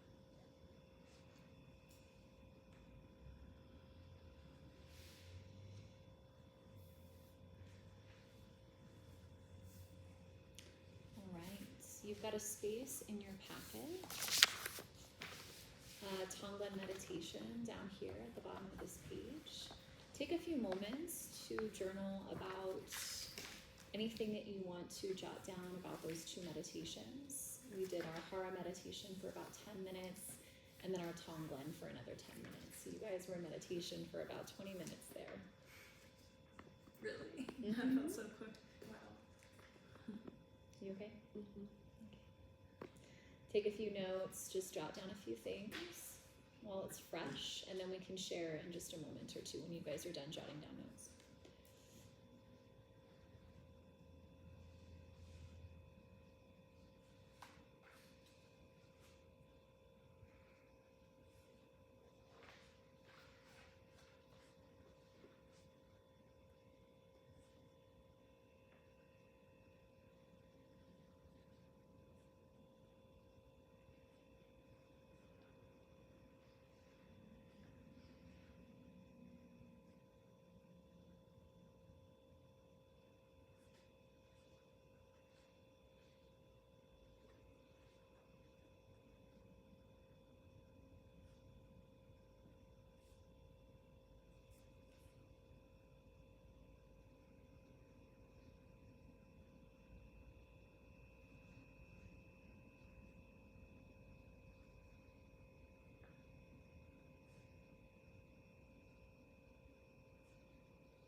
All right, I'll give you guys about 30 seconds to keep writing and finishing up your notes.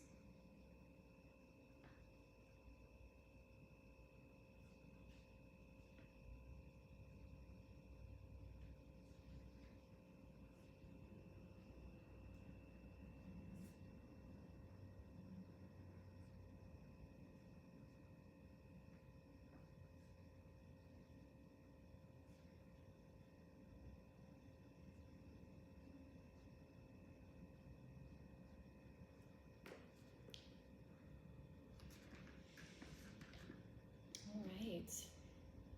Now, does anyone want to share anything about either meditation, thoughts, experiences, surprises?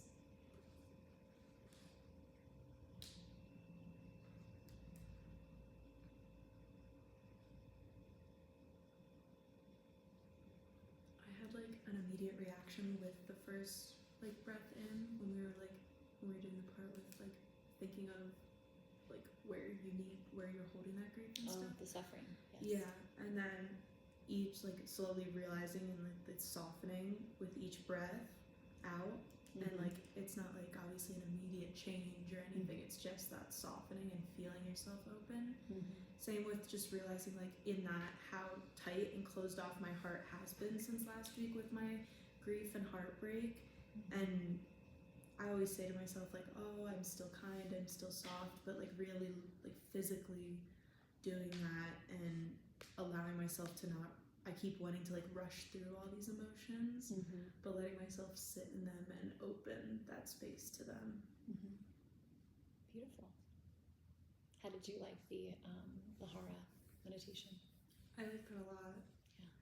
Yeah, I think like this week going into class was when you were talking about like when you go into class and like you don't want to be there. Like that was, especially seeing how many people were there this week. I was like, Oh my god, that was such a big yin class. I was Oh like, jeez. I'm overwhelmed. I don't want to be here anymore. Oh. Like, and then I like used, and it was one of those classes where I knew it was going to be a lot of Yeah. going through my That was head, but like still allowing that space and opening it. And it was a lot more movement this week, and this I really enjoy the just filling myself almost and opening. Mm-hmm. Y'all had a very big yin class this week. There was like 27 people. 3 people didn't show up. Thank God. You're And out then of balls. I know we were out of bolsters. We had 3 people online. And did you hear that lady in the first pose who came on the camera? She was like, I can't hear you. your microphone's not turned on. Like everyone's in their first pose of silence, and it's like this beautiful quiet space, and she's like yelling into her computer. And I was like, please mute yourself. I will reset this. Like, but yeah, it was an interesting class this week, but I'm glad you were able to kind of get there in the end. And the Hara, it really is about filling up. And you can see how that's beneficial when you've lost a little bit of focus and faith in yourself and you've kind of lost that piece of trust. Hara meditations can be really crucial to regaining those pieces back.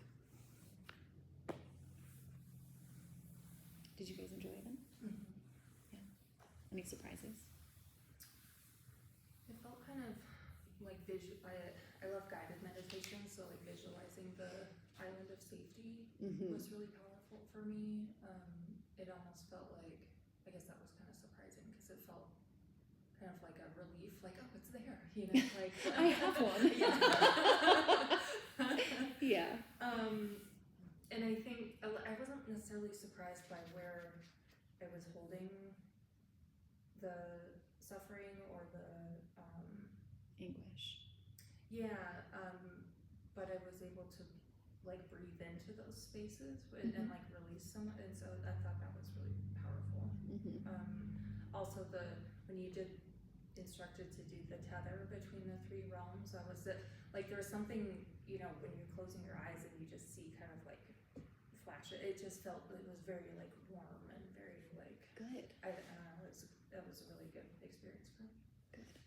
I forgot to ding my chime, by the way, during our meditations. I normally ding my chime and I forgot, but because this is a heart chakra tone. So sometimes people see flashes of light when that goes, and you saw it without, so that's wonderful. Did you enjoy? I did. I really liked the like part where you were talking about choosing the type of water, like what body of water. What was your body of water? It was like a cove. More than I know. I love that. Okay. I know, right? So different. I love Yeah, and then I second guessed it because I was like, maybe that's not right because we're talking about an island here, but it was very covey. There aren't islands in Sacred Springs in the forest either, but you know, Yeah. it is what it is, you Yeah. know, and that's, don't ever go against your natural instinct. If you Yeah. saw a cove, it's a cove, and there Yeah. can be an island there because that's your island, you know what I mean? Like, your inner altar is magic, it's power, it's safety, it's home, and it needs to feel like that. And for you, that natural instinct was a cove, and I see the safety in that too, right? Because a cove is more rounded and protected, and that's so interesting.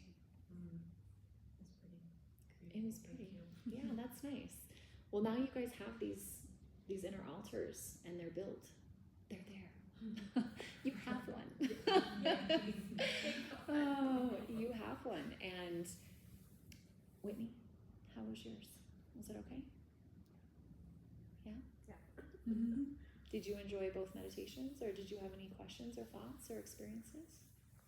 Yes to all of the above. Okay.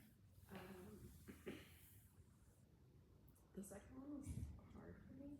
Okay. And I want to talk to you about that after. Okay. So this kind of goes back to, do you guys remember that book I was telling you about? I think it's The Wild Edge of Sorrow, where that lady was talking to her therapist and she was taking care of her mother who was going through dementia and Alzheimer's, and she was a caregiver, and it was just really taking a toll on her. And she was in her therapist's office and she was ruminating and she was really upset. And she said, you know, I just feel like I'm holding on to the mast of this boat, and I'm in a storm and it's lightning and thunder and I just can't get my bearings and I'm just being thrown around and thrashed around. And he said, well, what if you were the ocean? That's what this should give you, is that space to be the water surrounding, and then seeing your inner altar, the island that's there, that's within you. It's your sacred space. It's untouched. It's in the deepest depths of your body, and no one can get there. You know, it's just for you. It's for no one else, not even your most intimate partner. You know, that is just for you and you alone. And to fortify that, to cultivate that space, and to make it into a beautiful thing and a very known thing within your body is very powerful. And that can be a really easy thing to do in meditation on your own, setting a 5-minute timer and cultivating those wisdom realms and just doing that check-in. How is this? How is this? How is this? I know sometimes I used to lead with my heart, always. Got me into a lot of trouble.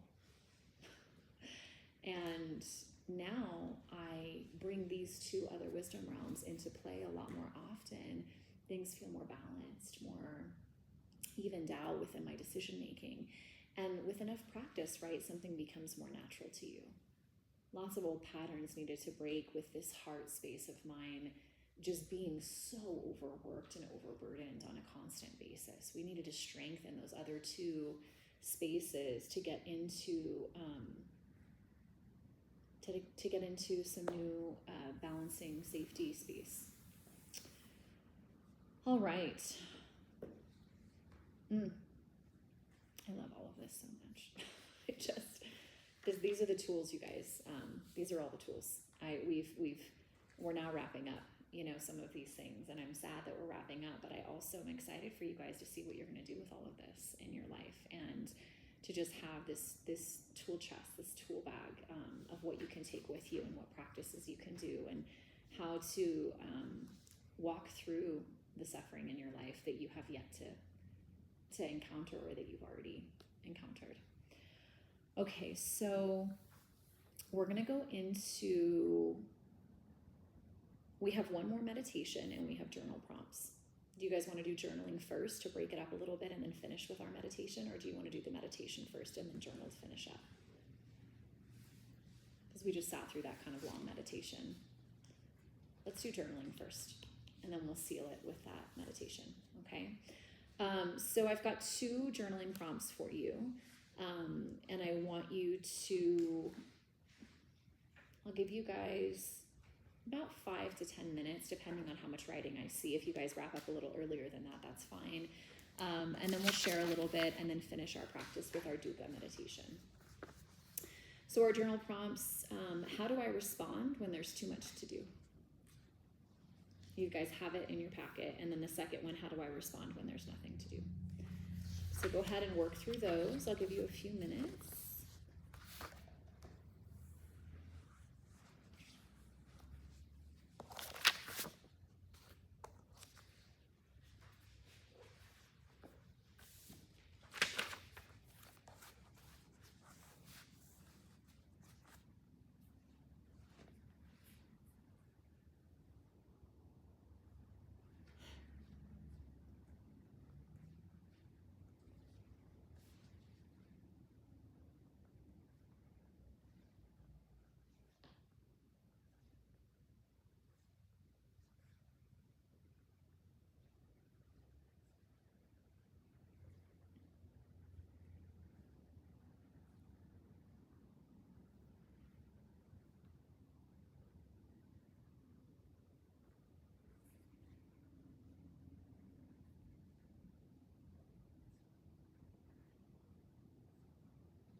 guys another 30 seconds.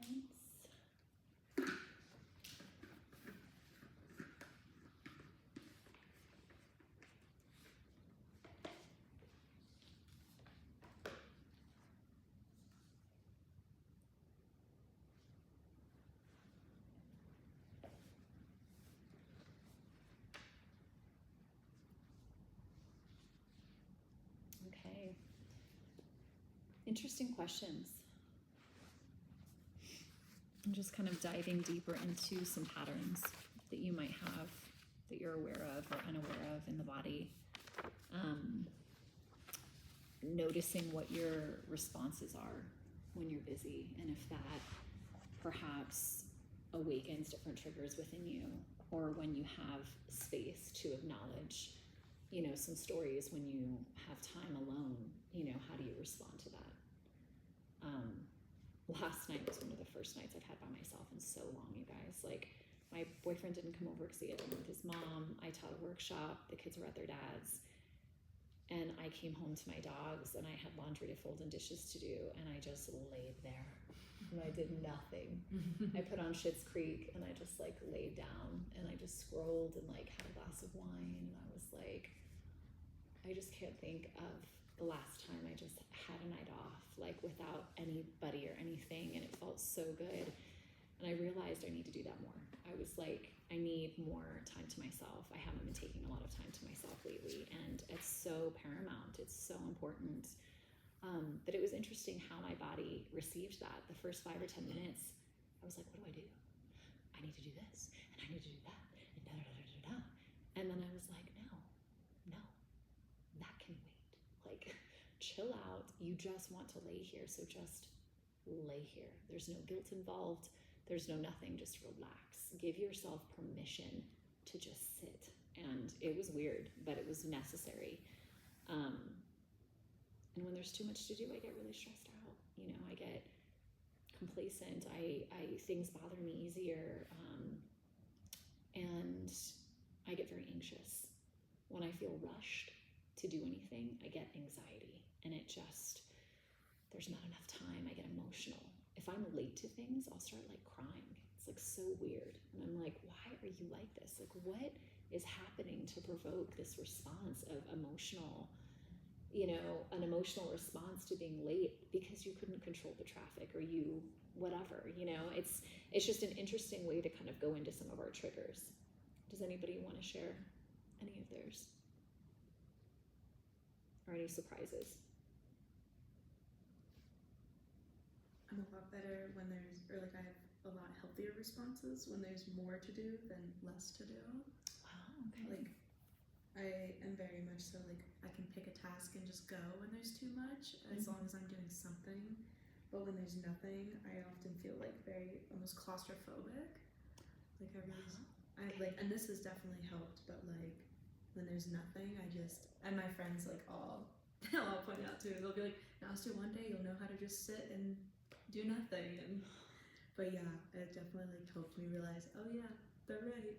Yeah, interesting. Anybody else? I thought it was interesting the lens that I look at the question through of when there's too much to do at work. I'm a manager by trade at a law firm, and so I feel like I work well in that scenario where I can prioritize and I can delegate to. But if it's and that's for other people, right? If it's for me, I feel like when there's too much to do, I, like, freeze up and I do nothing. You know, like, I procrastinate things. Interesting. Like, if there's too much to do at the house, and I'm just like, fuck it, you know. But if it's like I can't do that when it affects other people. I feel like I can relate to that so much. I have so many people relying on me. I'm so responsible. I've got to organize so much on a regular basis that it's fine when I can do all of that, and then I feel that success in that moment. And then when I'm by myself, I have a lot to do, but I don't want to do any of it. I want to give myself permission to let the sink fill with dishes and just sit here, you know. And I totally relate. Yeah, I feel like on the side of when there's nothing to do, what I'm seeing come up is feeling like I need to find things to fill my time, or feeling guilty, or like what, I guess asking myself, what is it that I can do to like help people around me if I'm not, yeah, that voice is loud in those moments of you should be doing something. Yeah. Yeah. It's hard to give ourselves permission. We need to relax and soften and hold space for ourselves. I think generationally, you know, taking care of others is meant to fulfill some of these things, and I think that's changing a little bit, which is good, because I think that we need to be able to fulfill ourselves and hold space for ourselves, and you know, there's learning there, there's comfort and safety there, there's a lot of space to grow there as well. I got you. No, you don't have to. I'm just looking at you over there. Okay, so dukkha meditation is next. Dukkha is an interesting one. This is another partner one, but I'm going to have you guys pair off with the person you didn't pair off with before. Let's just switch it up a little bit. So the first person is going to meditate, and the second person is going to hold space. Okay, so you're going to have your minutes of meditation, that first person, and every time there's a distraction, whether it's a thought, a sound, whatever's distracting your mind at the moment, you're going to say dukkha, and the other person is going to say sukha. So dukkha is our distraction, and sukha means spaciousness and sweetness. So you're essentially going to have your accountability buddy to help you breathe spaciousness and sweetness into your suffering, into your distractions. And it might happen many times, it might happen 3 times in that period of time that we're meditating. And then we'll swap, and the other person will meditate while the other person holds space for them. Okay, this is a really beautiful meditation. It's different having someone else do for you what you're struggling to do for yourself. It's kind of magical. So go ahead and pair off, or move over to you two are going to be together and you two are going to be together. Because you two were together last time. So you guys work and then you guys work together. Cool. And then the person with shorter hair gets to go first this time, because I did longer hair last time, just to make it easy. So go ahead and meditate first, and then you hold space first, and then Sitting quiet or like? yeah, like you don't have to meditate. You're just sitting there observing them in meditation, and the person who's meditating can close their eyes. They're just meditating for a certain period of time and then saying dukkha whenever their mind gets distracted, but you whisper back sukha every time they say dukkha. Okay. Yeah. All right. So we're gonna go 3 minutes each. I know that 5 minutes was hard, so let's do 3 this time. All right. And you guys know who's going first, meditating and holding space? Okay. The person meditating, go ahead and close your eyes. Come into that seat of meditation. The person holding space, you can do what you'd like as long as it's not going to distract your partner.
Let's go ahead and swap.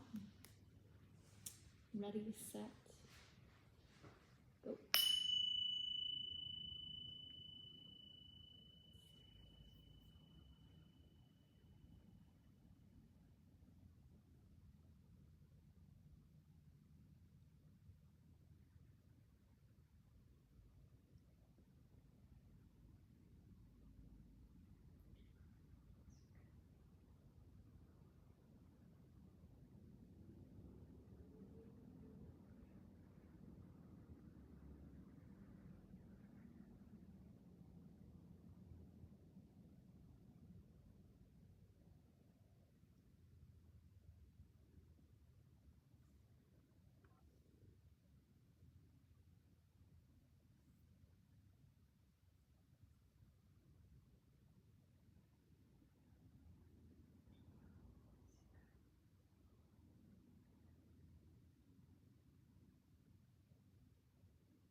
All right, friends. Go ahead and come back over. How did that feel? Having someone hold space for your distractions. Was it comforting? Was it nice? Did it feel weird, different? Definitely different. Different. This is a good one to do back to back with an intimate partner.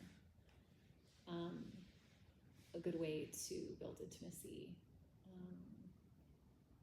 kind of strengthen some tethers there between two people. I just love that meditation because it's a way for someone to hold space for us without even knowing what they're doing. Like just hold space for my suffering, hold space for my distractive mind, for my complexity as a human. You can do this for any amount of time, 5, 10, 15, 20 minutes with a partner. And you can practice it on your own.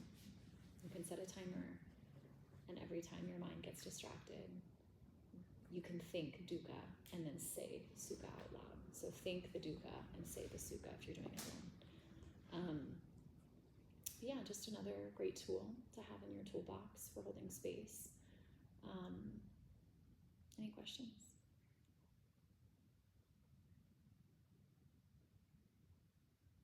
Is there another word you can use other than sukha? Because it's, to me, I can't take it seriously. It's a Russian curse word. Oh my God, it is? Yeah, so every time. Yeah, you're like calling someone like a bad name. So every time like Oh, honey. Oh my God. yeah, because that's my second language. I like that's why I kept like you know. I mean, I mean, yeah, or I'll let's- just have to like separate. we can find a different Sanskrit word. Oh my gosh, I wasn't expecting that one. Yeah, I feel like Space. no, it's okay. You didn't know. It's just really funny.